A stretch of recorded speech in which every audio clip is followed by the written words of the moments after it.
Hey, are you looking to evolve to a higher level of existence? To practically harness spirituality and personal growth in a crazy, busy, imperfect world? Then you've come to the right place. My name is Prash, and this is Urban Spirituality, the show which fuses ancient wisdom with contemporary spiritual practices to deliver value-adding tools, traits, and insights to help you live your fullest potential. We always keep it real, featuring authentic, unfiltered dialogue with guests from diverse backgrounds to inspire, entertain, and enlighten all who listen. So get ready for your dose of urban spirituality. Be present and let's dive in. Ladies and gentlemen, welcome to A Walk on the Wise Side. You're here with your host, Prash K, and the handsome man to my left is none other than Mr. Go All In himself, Robert Brus. Robert Brus, and that's without an H, folks, unless you want to get a clip around the ear. Robert Brus is a man who I must share a little bit about his background. This is a man who's been in the military, not one military, multiple, and he's had the pleasure, displeasure, pain, grit, and experience that can only come in a career or a lifetime spent in the military, as he has done in the years gone past. I'm not going to steal his thunder. I'll let him talk about his military background. But not only is this man a military practitioner, a member of the Australian Defence Force, the man is a goddamn pilot. He flies planes. The guy has to have a brain and a heart and his wits about him. He flies planes. The guy's a pilot. He's airplane mad. Oh, did I mention that he runs his own digital marketing agency and SEO agency and 2 other businesses? I have no idea how he manages to have a beautiful wife and kids. Please put your hands together for the Australian tornado, the one and only Robert Brus. Well, thanks, Prash. Thank you so much for that kind introduction, mate. I'm glad you're recording this. Next time somebody asks me about me and they want a bio, I'm just going to point them at your Facebook Live. Right so here. I appreciate the kind words, mate, and the kind sentiments. It's really great to be here and to be able to share this with you. So, Rob, I want you to just share a little bit about yourself, man. You dive straight in, brother. Don't even wait. I mean, I'm losing you. I'm not hearing you here. Nah, well, I can talk about myself for hours if you want me to. That's not an issue. So as you alluded to in the introduction there, I was in the military for a long time. I was in the Royal Australian Navy first, and then I was in the Australian Army second shortly after that. And I was lucky as a young guy to have been able to experience all of those things. So for any people out there listening and watching that are not sure what they want to do with their life or with a career or with a job, when it's early on for them and they've got no commitments, I would highly, highly recommend the military. And really, look, it doesn't matter if you're in the Royal Navy, in the British Navy, or you're in the Australian Navy, it's the same thing. You'll get to experience the same sorts of things with your friends. You get to travel the world, you get a pocket full of money, and you get some incredible skills. And you make friends that last you an absolute lifetime. But gosh, it can be a very, very challenging environment for a young person. And I think I joined when I was 17 and I grew up by the time I was 17 and a half. And the 17 years prior really didn't set me up for any sort of success whatsoever in the military, because they have a great way of breaking you down, making everybody the same, and then building you back up again as well. So I was, fortunate or maybe a little bit crazy to experience that type of thing twice in my career, once in the Navy, then again in the Army. And then I guess the third time when I got out, because that was a pretty rude shock as well after nearly 9 years of being there.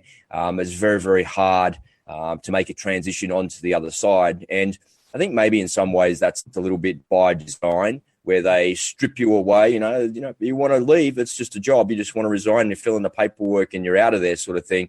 But, the day comes and it's sort of a big event, because you can't just quit your job inside of 1 day or 1 week. It takes you 4 or 5 months to get out. It's just an administrative thing that happens in all large government organizations. And by the time you get out, you sort of think you're ready, but you get out, everything's stripped away. That lifestyle, those uniforms, those people, that's all gone. And really that that's a pretty big time in anybody's life making a transition. And look, you don't have to have got out of the military to have experienced something like that. It's just changing jobs can be a rude shock for you like that. Changing relationships can be a shock for you like that. And any changes that you have that create a bit of an upset in your life can be stressful. And, you know, you got to look inside yourself. You've got to dig deep and you got to find out what's motivating you. You got to find out what your whys are, and you got to drive really, really hard and set some goals and shoot for those goals. Yeah, I want to touch on that because sorry, Rob, can you hear me okay? Yeah, I can hear you. Yep. I was just going to say, not many people experience that kind of career. And I don't know, folks, if any of you have been in the military, if you're listening to this, watching this, click in. But to be able to be in a position where you are entrenched, if you can call it that, in a career that where people's lives are in your hands, directly or indirectly, you play a part in the lives and the protection of lives of the people who you are entrusted upon, or the people who are entrusted to you. And to have that then pulled away at a certain point and say, right, you're out on your own, buddy. You're going to have to find your own way, get a normal job, become a citizen of the planet, become a corporate guy or gal or whatever you're supposed to do. Surely that in itself is a hugely challenging situation to be in. Not least, it's one thing when you're by yourself, but then to have mouths to feed. Can you talk on that a little bit about those challenges that you faced? I think anything that you do in life is relative. If you don't want to swap problems with somebody for a day. And sometimes you look at other people and they have an incredible job. They seem to have an incredible life. But if you really swapped with them for a day, you probably wouldn't want to stick around there for very long. Right. And I think the military itself has a way of getting you to experience things that you otherwise wouldn't experience, because you're quite correct. Your life is in other people's hands, and very, very often you've got the lives of other people in your hands. And it shines a spotlight on things, and it really has a way of amplifying stuff. So the feelings that you would normally get on the way to work of, oh my God, I've got to go and do another day, and you're in the grind and it's a slog and it's really, really hard.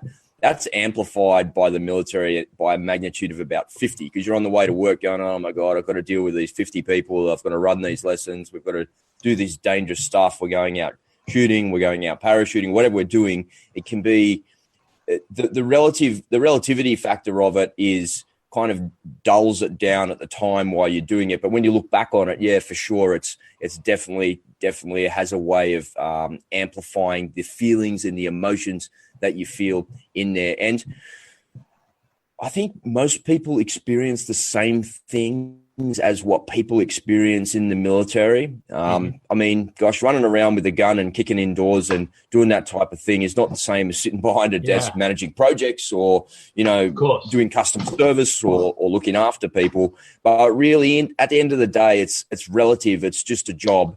And that's the job that you're paid to do. That's the job that you go and do. And I think as a younger person, you accept the risk a little bit more, or you think you're invincible, or you're a little bit naive and you don't really know what can happen on the other side of it. And I think it's not one of those particular things. It's a combination of those things and that's the reason why soldiers particularly are usually young people. You don't see a lot of soldiers that are in their 40s because they've kind of grown out of being told what to do. They've grown up from what it is that they've been doing, and running around with a gun and kicking indoors in your 40s is really hard work. So that's not something that older people really necessarily want to do. And 40 is not old. 40 is young. It's very, very young. It absolutely is. I'm here to tell you it's young. And I think you can tell me. Me too now. I know now too. So listen, what was your first experience when you had to go all in? In which area of your life did you first have to go all in? What was that like, and how did you do it? Give us a summary of that. I could probably pick 20 or 30 different moments throughout my military career, but the one that sticks out the most is actually when I left the military. And it's for the reasons that I kind of alluded to before. And it's more in and around having everything stripped away from you and you kind of lose all of the friendship and the camaraderie that you've had for years and years. And again, at the time, you probably don't really realize or notice that you have that. But once that's stripped away from you, you realize very quickly that you relied on that a lot. You relied on your friends a lot. And then suddenly, after being institutionalized, if you like, for that amount of time, suddenly I had to be reliant on myself. And I didn't go to a job. I got out and me and two of my mates, we started an electrical contracting company. And so that, there was no income there. I had two small children, a wife that came back to Sydney with me because we didn't live in Sydney, and she had to get a job, and I was working on that business. I was gone, 17, 18 hours a day, and just learning to become self-reliant was very, very hard. And I got out prior to all the wars in Iraq and Afghanistan and whatnot. But I had been overseas, and I had been overseas on operations a couple of times and seen conflict and whatnot.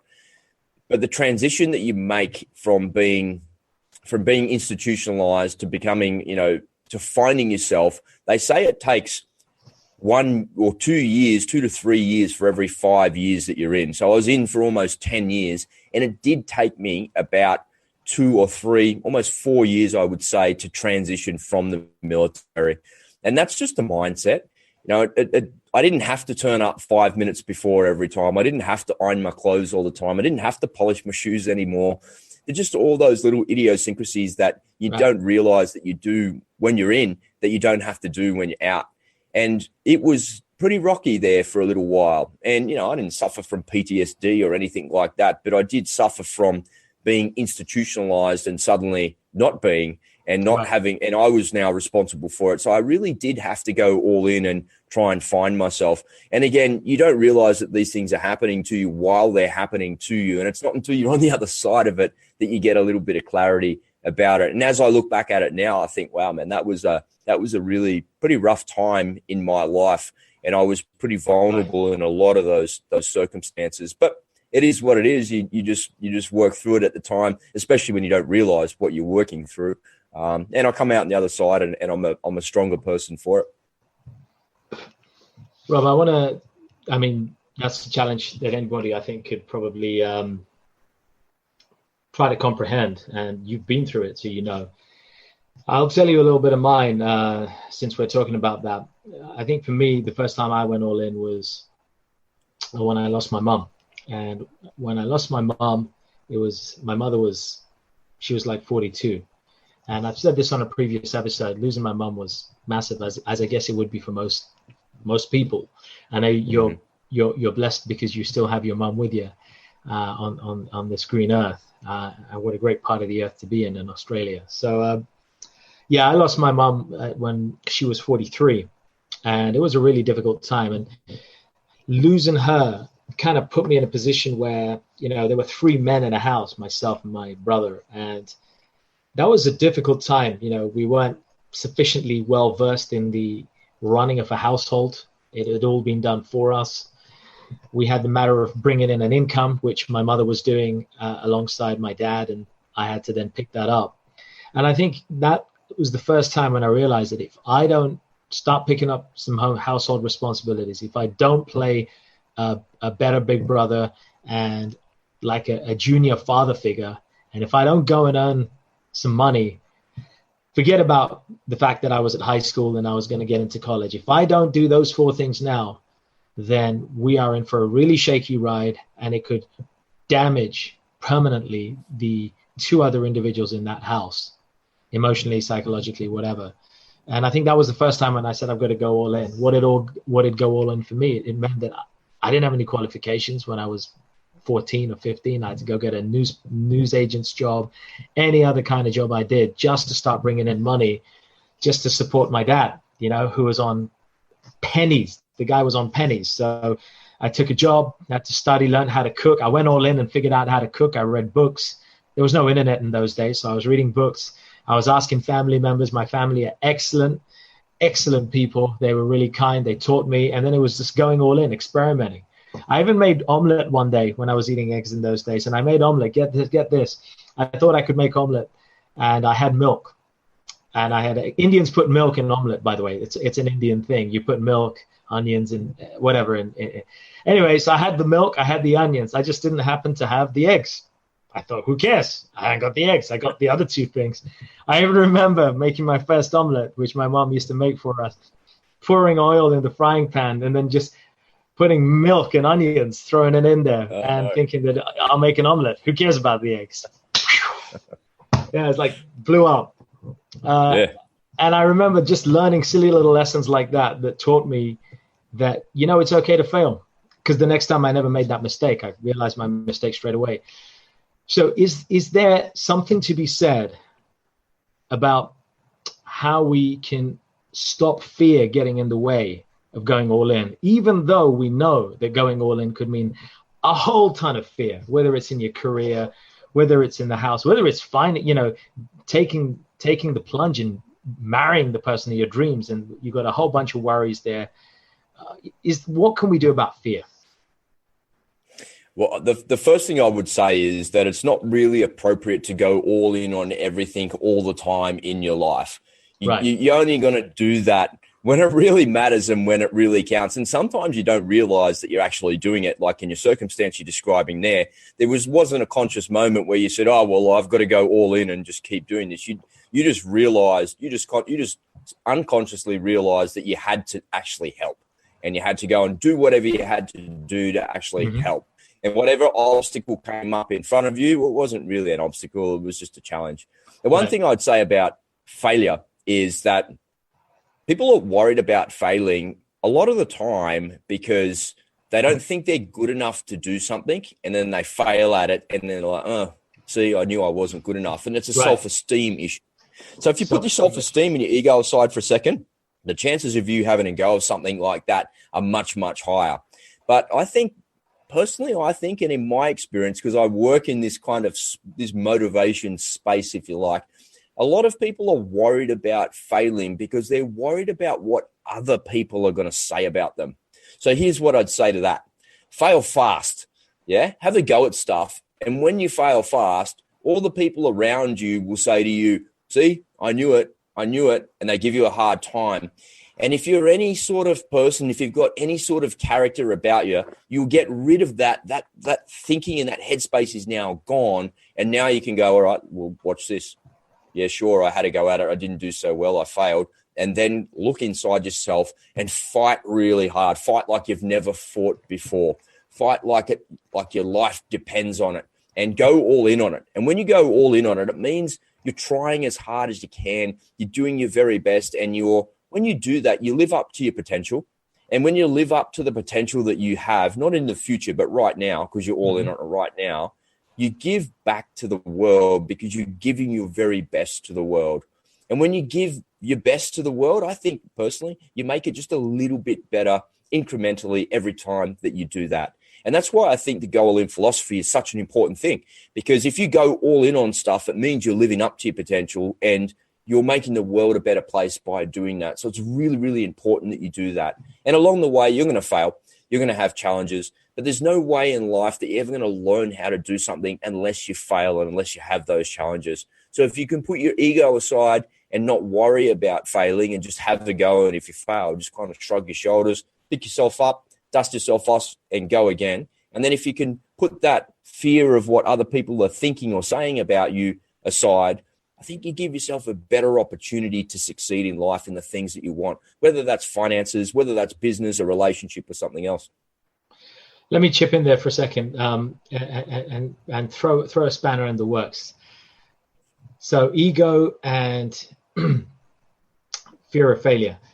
What if the fear of failure has a material impact that is associated with it? So, for example, let's say that you are somebody, you're in your prime, you're in your 30s and 40s, which is your new prime these days, of course, and you feel that you need a change of career, you feel you want to move away from a situation, or you feel you want to come out of a relationship, maybe a long-term relationship. But to do so would mean to jeopardize the income that's coming in that would sustain your family, for example, or splitting up with somebody would mean the intense reputational damage that may follow with it. What thoughts can you share that could help somebody to kind of contend with a situation like that and still do that? Is it that, for example, it needs to be done go all in, whole hog? Are there stages of going all in? Could it be that we're going all in by steps? We're not going all in at once. We're going all in over a period of time, maybe.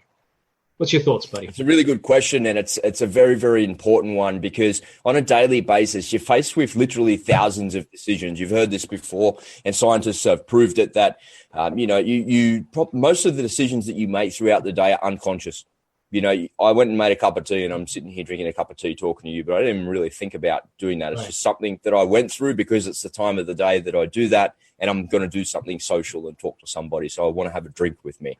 That's unconscious. When it comes time for you to make a conscious decision about something, if you've got something that you can rest on and something that you can use as a tool to help you make those decisions and filter whether this is going to work for you or it won't, that will help you make better decisions. And what I do is I lean on what I call my core values. And core values are the things in your life. They're the guiding principles that help guide your belief system. And my life as an entrepreneur, as you alluded to in the introduction, I'm faced with a lot of different decisions all the time. And people come to me all the time with different opportunities, and clients want to become JV partners and all that sort of stuff. And in my life, I've started a lot of things, and I've also not completed the same amount of things as well. If I stuck with stuff a little bit longer, then I would be 10 times more successful than I am. And it wasn't until somebody taught me about core values that I really understood why all of those things fell by the wayside. And it's because it didn't align to what my belief system was and what my core values were. So here's the crux of it. If you're faced with a really big decision in your life, I would stop for a minute and work out if it aligns with my core values or not. And I'll give you some context here, because my core values are really, really simple to understand. They're easy to remember, so I don't have to really think about it. And it helps me with my decision-making process really quickly.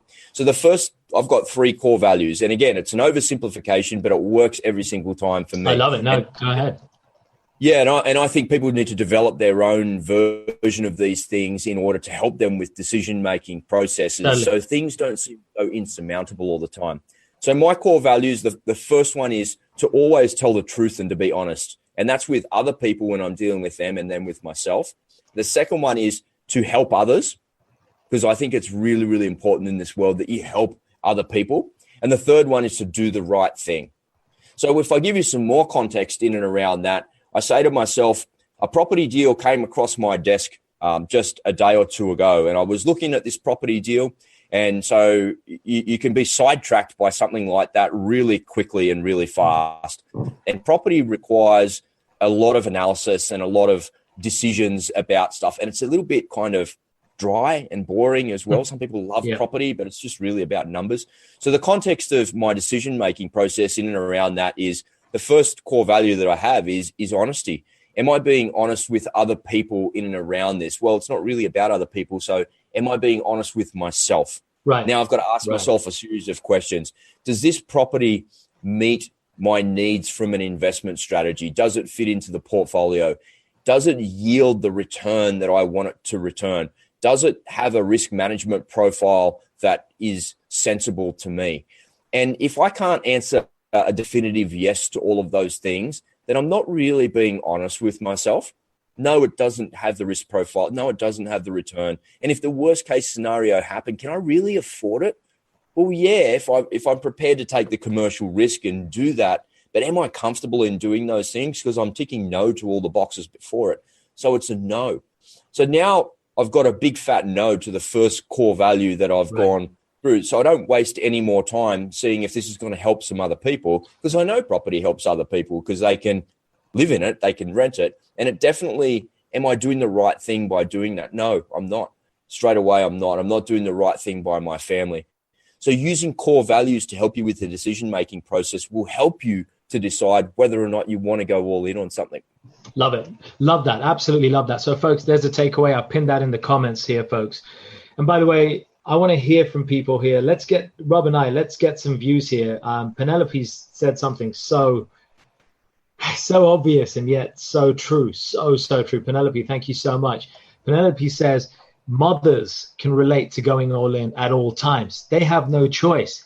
When you become a mother and you have somebody who is entirely dependent upon you, you have no choice but to go all in. You got to go all in. There's no choice. It becomes something that it's just instinctual. You do it. And I think that's a powerful thing.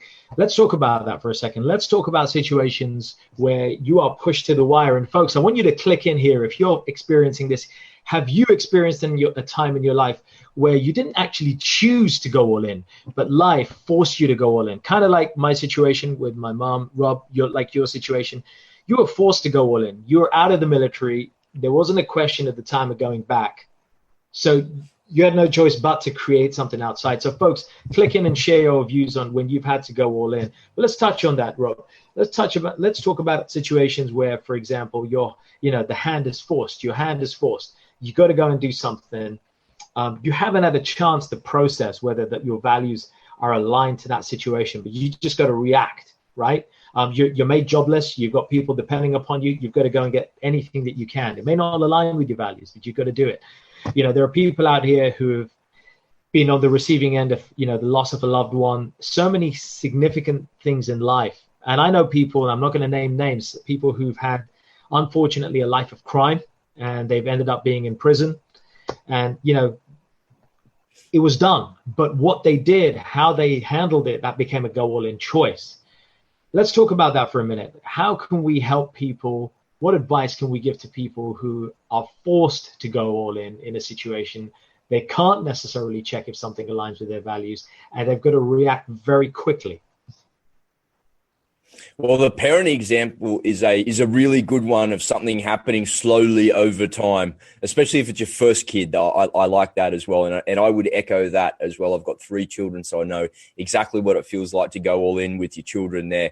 And that's definitely something that you have to do. Crying babies in the middle of the night are hard work, but you've got no choice other than to go and pick that beautiful little baby up and give it a feed and then change a nappy and put it back in. You go back to bed, and then 5 minutes later you're up again, doing it all again. And that's just necessary. And I think as humans and as people, we just know that we have to do that. That is what it is. It sucks. It definitely sucks. But look, to your point, in and around an emergency situation or a really unforeseen accident or problem or something happens in your life like that, often you're forced to go and do something else. You're forced to take that job that you don't like. And I would say, if I could go back in time and spend 5 minutes with myself, what would I say to myself? And I always say that stick with stuff a little bit longer. Just stick with it. So even though you might have been forced into a situation or a circumstance that's beyond your control, if you've got the metal within you, and most people do, most people can dig themselves out of that hole and they just keep pushing forward and forging forward, and they've got the emotional muscle to do that. But then you find yourself in a circumstance more often than not, and I understand, and I've been there myself, where you're in a place where you don't want to be. I would say just stick with it.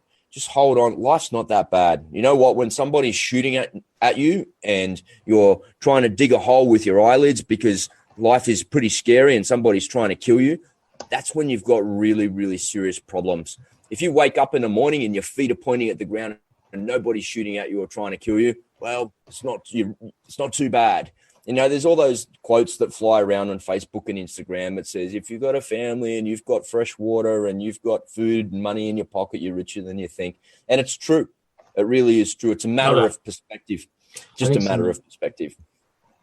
Yeah, absolutely love that. And here's another quote. Sanj just clicked in. Sanj Regani. Sanj, thanks for being with us. You always contribute value. Sanj says, don't limit your challenges. Challenge your limits. Love that. Don't limit your challenges. Beautiful. Challenge your limits. Jerry Dunn. Sanj Golden, thanks for sharing that. I want to share something which I think is pertinent from one of the possibly the oldest literature on military strategy, military and spiritual strategy, based on a battle that took place, and that is the Bhagavad Gita. The Bhagavad Gita, one of the oldest books known to mankind, over 5,500 years ago, was captured in written form. And spoken by Krishna to Arjuna. The whole thing takes place on a battlefield. So the divine is speaking to the mere mortal. And, in that, there's a beautiful verse that speaks to what you've just said. Krishna says, Let me see if I can remember my Sanskrit. I gotta dust it off. Matras parsastu konteya tam stitik sasva tu bharata agama piyayino nityas tam stitik sasva bharata. That's roughly what it is. Probably messed it up. In those 4 lines, it says one needs to learn to just like the summer and winter seasons come and go. So happiness and distress, pain and pleasure will come and they'll go. They only last for a season and they go. One needs to learn to endure. There's this word titiksha in Sanskrit. Titiksha means to endure under great duress, under great stress. You may be pushed down and that glass ceiling is pushing down on you, but you have to endure. And that word tam titiksha, you have to endure. And Krishna says you will pass through that. You will rise through that. And we obviously see Robert Brus in front of us, the living example of a man who's been through wars, literally, and who's with us here in the comfort of his beautiful sea view apartment somewhere in Sydney. Not a bad thing.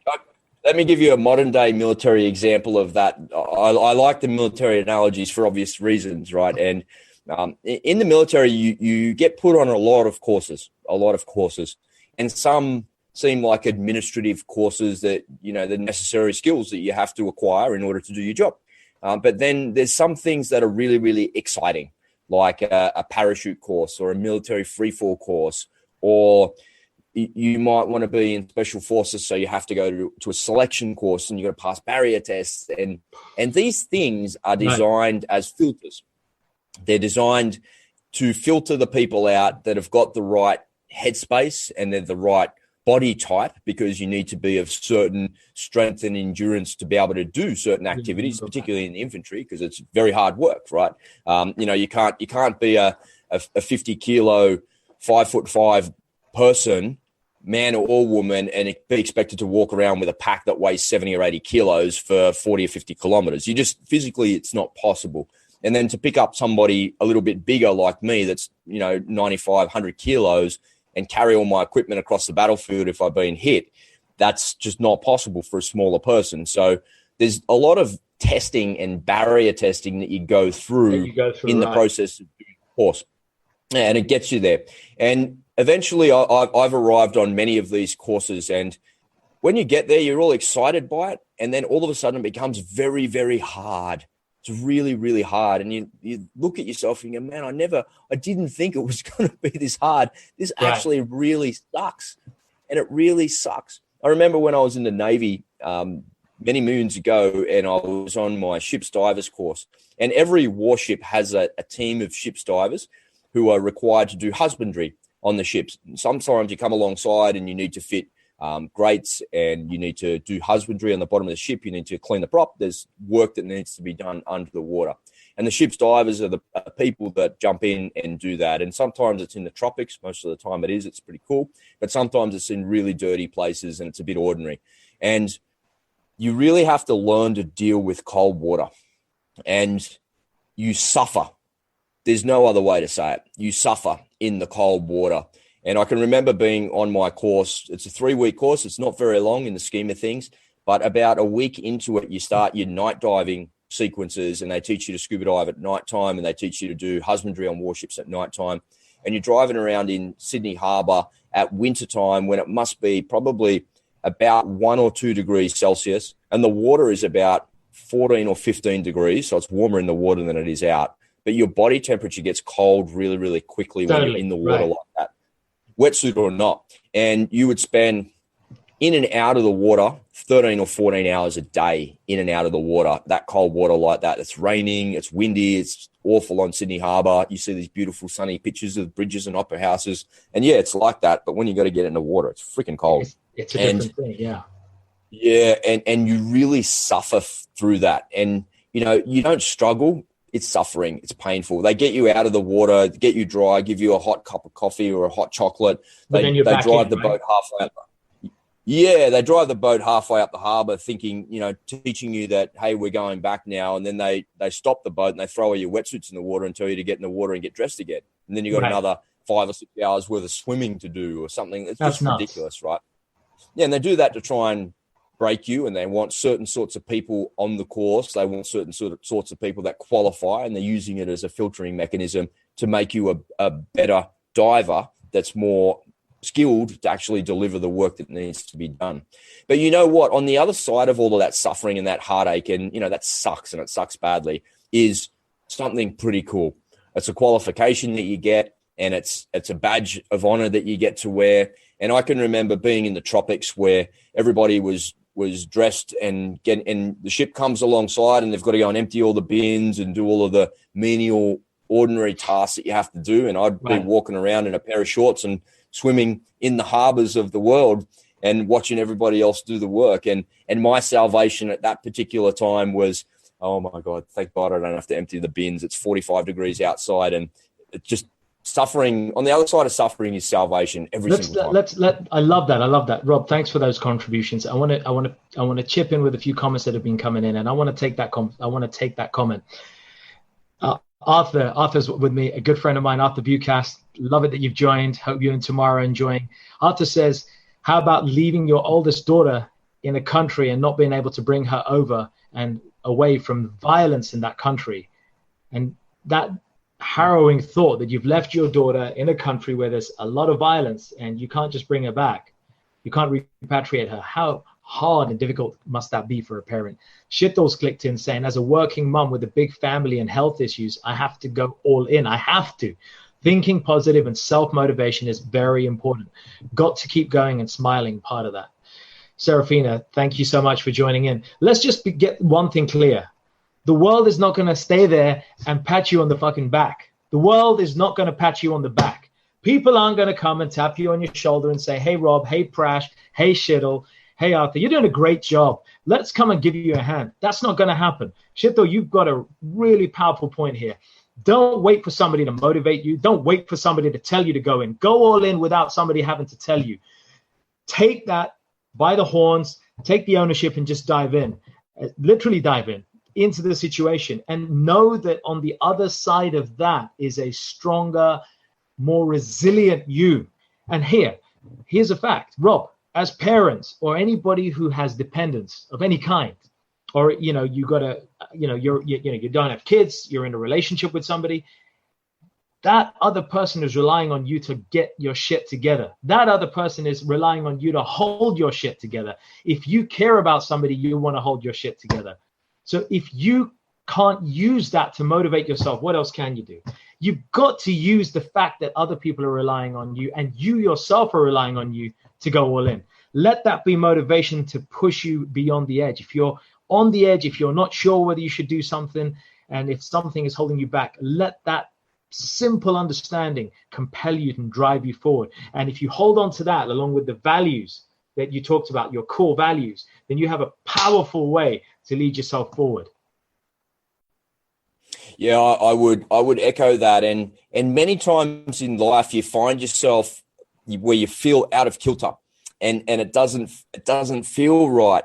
And I really can't offer too many comments about leaving a kid in another country when you've got no choice. That's scary stuff. And I'm not sure how I would handle it, but I'm certain that person has done whatever they've had to do to make that a better circumstance and a better situation. And they've had to go all in. They've got no choice. They've kind of been backed into a corner to be able to do that and to have to do that. But I would say that if you find yourself in a situation where things are not feeling right and things are not going well in your life, to stop what you're doing just for 5 or 10 minutes, and everybody has 5 or 10 minutes. There's no excuses. And ask yourself if it aligns with core values. And if it does align with your core values, and you are, for me, it's really easy for me. It's about doing the right thing, being honest and helping others. And if one of those 3 things is not quite right, whether that's me doing that or somebody doing that to me, then I know why I'm feeling like that. And I know that I can take back control of the situation. Because if I talk about honesty and telling the truth, if I'm doing the right thing, but I feel like somebody's not doing the right thing to me, then I've got a really quick and fast solution that I can deal with there. You can deal with straight away. Absolutely. Not being straight with me. It's bullshit. I can solve that problem. I can make that happen, and I know how to solve that problem. And I always come back to those core values in my life, and I rest on those. And that works really, really well for me. That's been a sensible tool that I've developed for myself over years and years, I guess, of maybe not suffering, but struggling with stuff as well. And I haven't been in a circumstance outside of the military where I've really suffered or been forced to suffer in an environmental circumstance where it's really cold, or you're hungry, or you're wet, or you're thirsty, or something like that. But certainly I know what it feels like to struggle with finances, with family, with relationships. I definitely know what that feels like as well. And everybody does. Yeah, everybody's got that. And San just chipped in here. Is life not about going all in? Surely whatever we do requires an all-in attitude, whether it's in school, work, or business. Absolutely, Stan. People can embrace that. Going all in isn't just an amazing movement that Robert Brus has started off in Australia, which is doing really well and helping so many people out there. But going all in is someone asked me the other day, hey, someone asked me, hey, Robert, are you all in on your relationship at the moment? You've been in a long-term relationship. You've been with that girl for like 13 or 14 years, whatever it is. And I'm like, baby, I'm always all in, but I've relationships have ups and downs, and my relationship's not perfect by any stretch, and we have our challenges and our issues as well. And Sure. you gotta ask yourself, do you have to be all in washing the dishes, or mowing the lawn, or folding the washing? Do you have to be all in on that stuff? Well, maybe if your relationship's not going so well, and you get the housework done in the background, and you do the right thing, and you help out around the house a little bit more, maybe that's just a little incremental step towards improving your relationship, or mending something that went wrong after an argument or something like that. But look, you don't have to be all in on washing the dishes or mowing the lawn. Nothing happens if you don't do that, or you do it in the morning. It's no big deal. You know what I mean? Yeah. But life is about going all in, and it's about having the right attitude and giving your best. And when you give your best, I just keep coming back to saying it, when you give your best, you live up to your potential. And when you live up to your potential, you make the world a better place, because you're giving your very best to the world. Absolutely. I think living up to your potential is such a key part of that. I couldn't have said it better. Reed's chipped in here. Reed, what's up? What's up? She says core values, important. I also think there are times in life as we progress, grow, and transform that we need to evaluate, I would say reevaluate, whether or not they still serve us. And I think that's Reed's point. You have to reevaluate whether certain values are serving you. I think being open to self-reflection is extremely important. Mikey's joined in. Razor Mike. What's up? Chicago in the house. Let me just say this. Reed's brought an important point here. So two things here, two additional lessons. When you want to go all in and you're trying to go all in, reevaluate the values that you have. Perhaps the values that you had, the younger you, may not have the same values that you have now. And that's okay. It's okay to not have the same values. I think it's less okay to just go with what you got and assume that that's going to serve you. I think a regular check-in or a periodic check-in to know that the values you have are serving you are right. I'm going to give you an example. I know somebody who has for many years been a polygamist. So he's had several partners at the same time. And that's great. Yeah. I mean, he had a great time. It's great for him. I mean, let me be careful with my words. He had a great time, and it was a wonderful period in his life for him and for them, the consenting adults with whom he was in. At some point in his life, about 3 years ago, actually, he met somebody who he felt was the right person for him because he had outgrown the people he was with. Guess what? For him to go all in, because it came to marriage, I think they courted for about a year, and it was crunch time. And he had to reevaluate that core value and say, is part of being a free lover part of my value set anymore? Is being a lover to many part of that? Or do I need to embrace monogamy as a part of my future life to be that person? So sometimes you may have to sacrifice a value or reevaluate a value that you have in proportion to the way you're evolving as a human being. And let's segue from that into the people that you're around.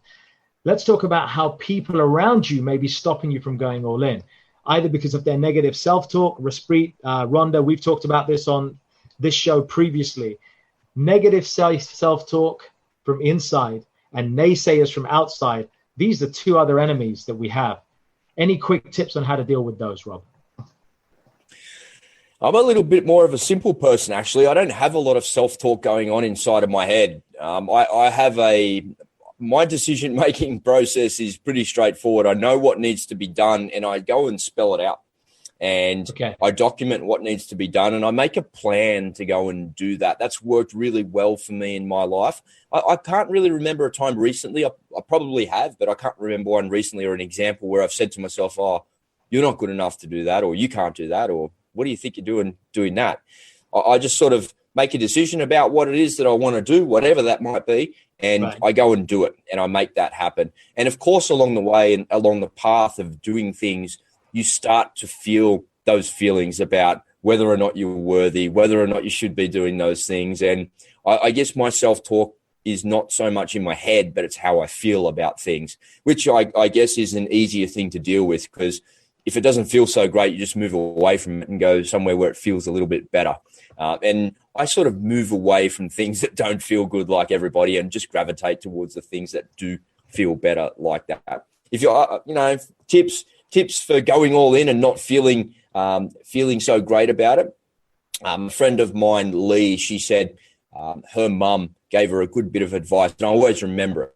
And it's a really, really good bit of advice. And she said, do it afraid, do it anyway.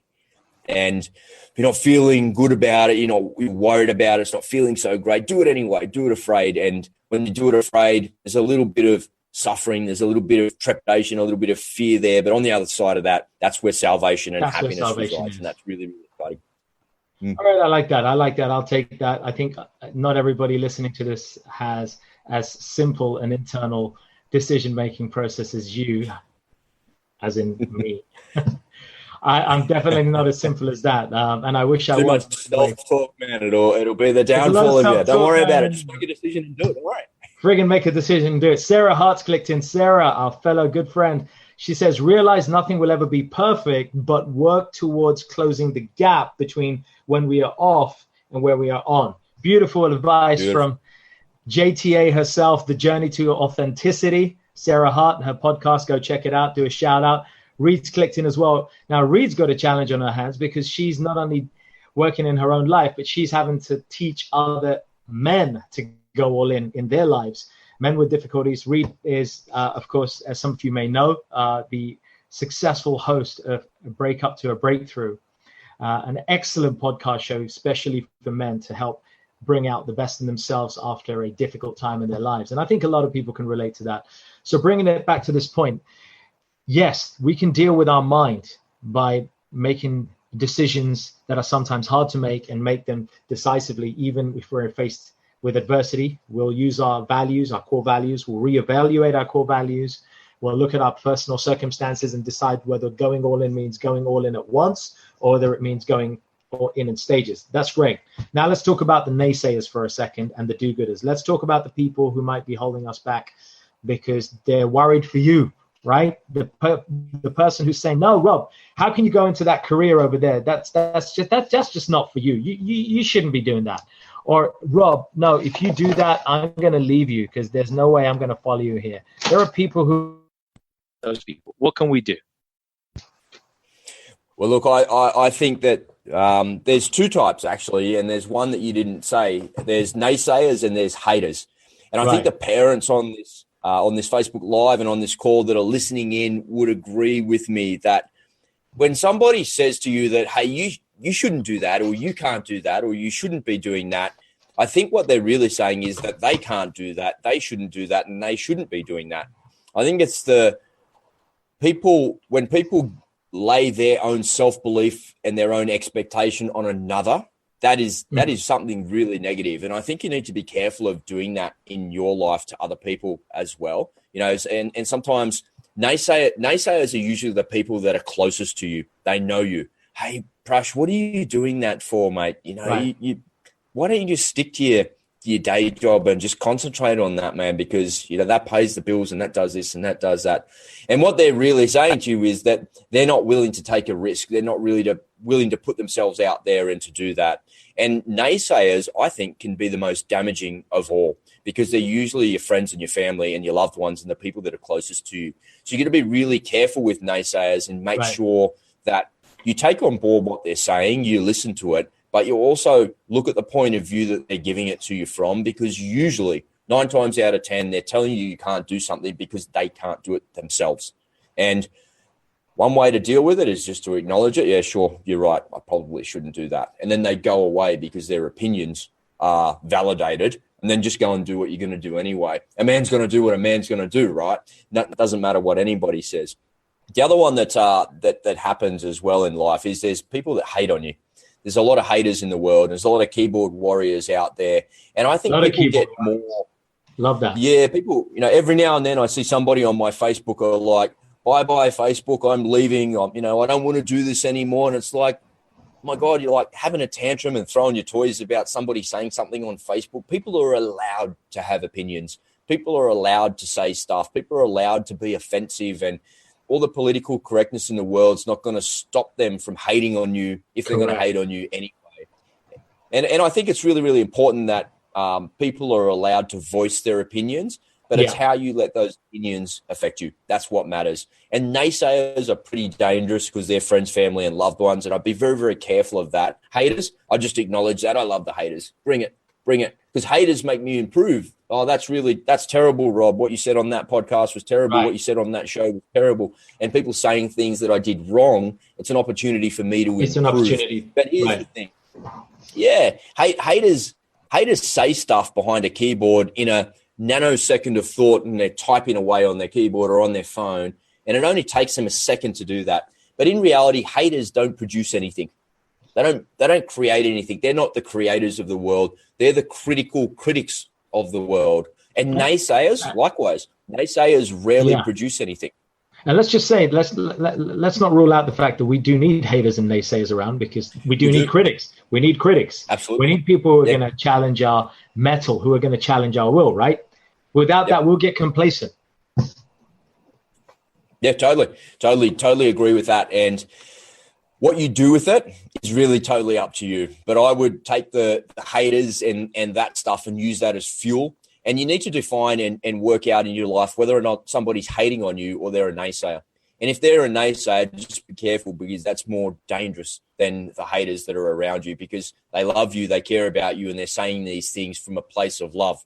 And they're not saying it from a place of, oh, you're an idiot, I don't like what you're saying, I don't like your opinion, my opinion's more important than yours, or whatever, man. That's your opinion. You're allowed to have that. That's important that we have a robust debate in the world. Just don't be a jerk about it in the process of hating on somebody. I love it. Thank you, Rob. There's some wise words here. I thought of the analogy, and I think really we need to be a little bit like a missile, but a missile that's been prepped first. Like before a shuttle launches, or before they launch a missile, and obviously I'm speaking to somebody who's probably much more familiar with this territory than I am, but before you launch a missile, especially if it's a significant missile, any kind of projectile has a number of checks that are done before that missile is launched. And I think that analogy can be used here with your military background, that if you're going to go all in, first of all, decide that you want to launch that missile. When you've decided you want to launch that missile, do your checks. Make sure that you're not going to be damaging nobody around you. If there are people preventing you from doing so, address those people, the naysayers, the haters, or ignore them, right? Align with the values. That is, the values that are the people and the circumstances around you. In the analogy of the missile, you've got a missile to be launched. You want to do all your checks with the people around you. So check in with yourself. Are you aligned with your values? And when you are, and you're ready to pull that trigger and launch that missile, go all in. Check the fuel. Are you going to go on a rocket fuel type basis, or are you going to go on a gradual fuel basis? Decide what kind of go all in is to be applied. As you said earlier in this interview, going all in full steam in all situations is not necessarily the right way, but choosing how you go all in, when you go all in, and how fast you go all in. These three hold the key to bringing more success, I think, in the way we do things, and you launch your missile accordingly. Rob, anything else to add here, brother?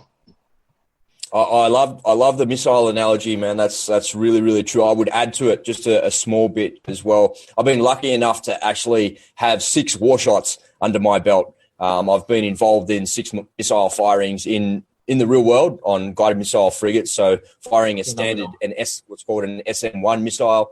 It's an anti-aircraft missile. And you said all of the things correctly there. We train for air defense, because that's the role of a guided missile frigate is to stop enemy aircraft getting at an aircraft carrier typically, or getting at the refueling ships or the other assets that we're protecting and we're guarding.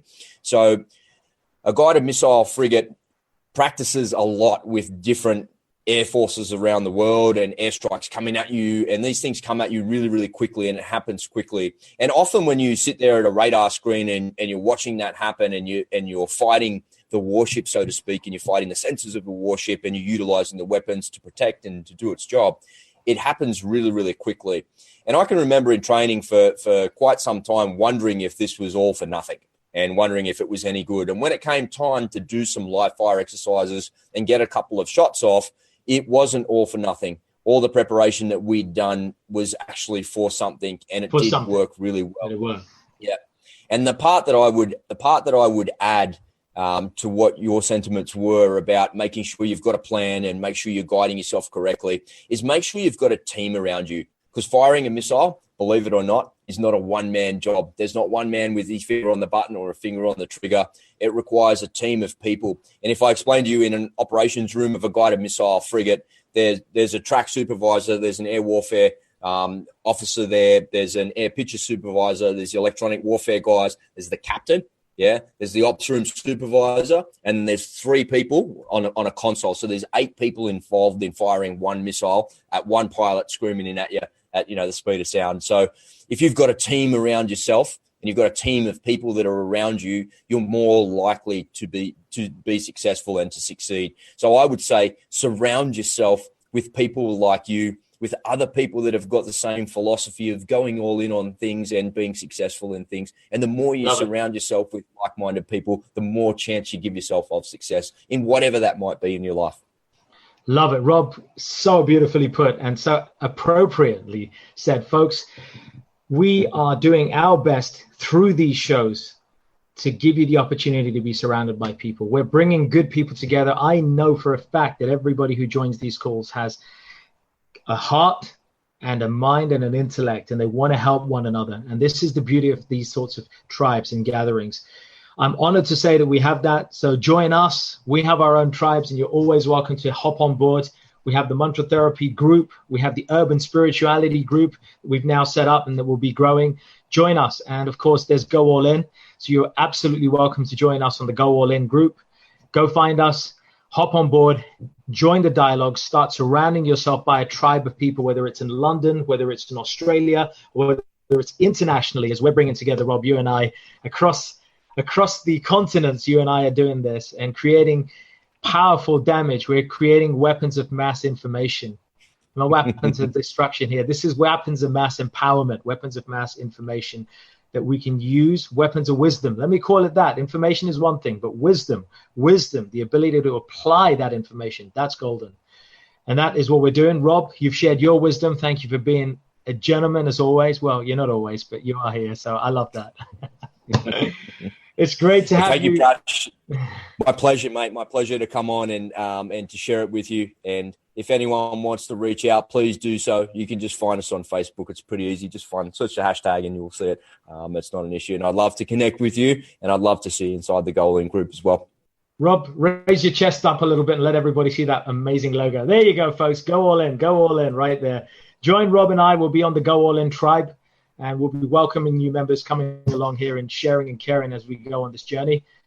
And folks, if you're in London, I am cordially inviting all of you on Sunday, the 12th of August, to join us for our Mantra Therapy Outdoor Summer Love Jam, where you will 100% be surrounded by an awesome tribe of people coming together for spiritual wisdom, joy, togetherness, and so much more. So Sunday, 12th of August, check it out.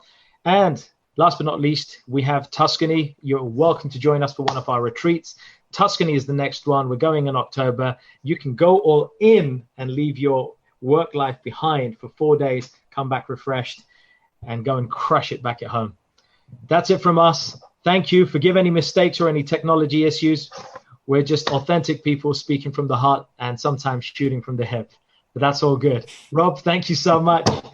Peace out to you. Blessings for the day. Folks at home and on the ether, thank you so much for tuning in. Share the word, share the love, and share this message out to people. God knows we need it. Stay close, stay true, Be yourself. Namaste. Prash out. See ya. Hey folks, thanks for listening. We hope you enjoyed this episode, and as with all our episodes, found something to inform, inspire, and empower you in your spiritual and personal journeys in life. As always, if you enjoyed it, feel free to leave a little love through your ratings and comments, share it with those who you care about, and take your personal and spiritual evolution to the next level by joining us on one of our events, workshops, or retreats. Find out more about us at mantratherapy.co.uk. I'm your host, Prash K. This is Urban Spirituality, and we will catch you on the next episode.